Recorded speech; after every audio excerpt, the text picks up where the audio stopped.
আসসালামু আলাইকুম কামাল ভাই। সালাম। কি খবর? কেমন আছেন মানুষ সাহেব? আরে ভালো। এবারে কি আলু যে থুসছে সে আলু খবর কি? আরে আলু তো আমি তো আলু জন্য দাম পাইনি যাবা এবার। আরে কত বছর থেকে এই যে মনে করো কোনো দামই নাই। আলু দিছিলাম তিন গাড়ি না? হ্যাঁ হ্যাঁ। একবার আগে কোনো গাড়ি বেচেন নাই? না না একটা গাড়ি সব মাল পৌঁছে গেছি আমার এটি।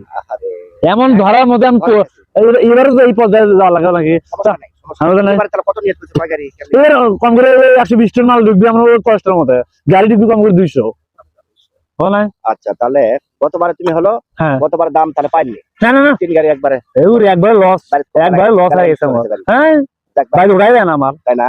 হ্যাঁ তাহলে এবারে নিয়ে তুলছে আলুটা তো তাও থুবিন তো আলু থমে আমি আমার লস হলাম তো আমি সাহস দিছি এবার আমি হ্যাঁ সাহস দিছি লস হয়ে যাবি আমার লস আর আল্লাহ তুমি দিবে। আরে এটা হলো ব্যবসায় না তাই এবার কি আলু টালু দিতে পারবেন? এবার তো তোমার তো 10 গাড়ি নিয়ে করছিস 10 গাড়ি তোমাকে দিমু। হ্যাঁ কম আসলে তুমি 10 গাড়ি 20 গাড়ি তোমার খোয়া বাদ বাকি আমি রাখ।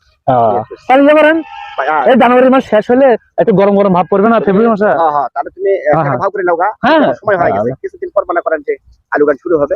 কথা বলছি আবার যেগুলা হচ্ছে পর আলু আবার গৃহস্থের সাথে কিছু কথা বললে তারা আবার আগাম কিছু বায়না টানা করলে দাম যেটাই হোক যে দামেই হোক আপনি কিছু বায়না করে গেলে ওই আলুটা মনে করেন 15 দিন আবার ভাই এই আলু থেকে আপনি দেন না ভাই আমাকে কিছু কথা দিয়েছেন না তোমাকে আলু গতবারও দিয়েছি তো।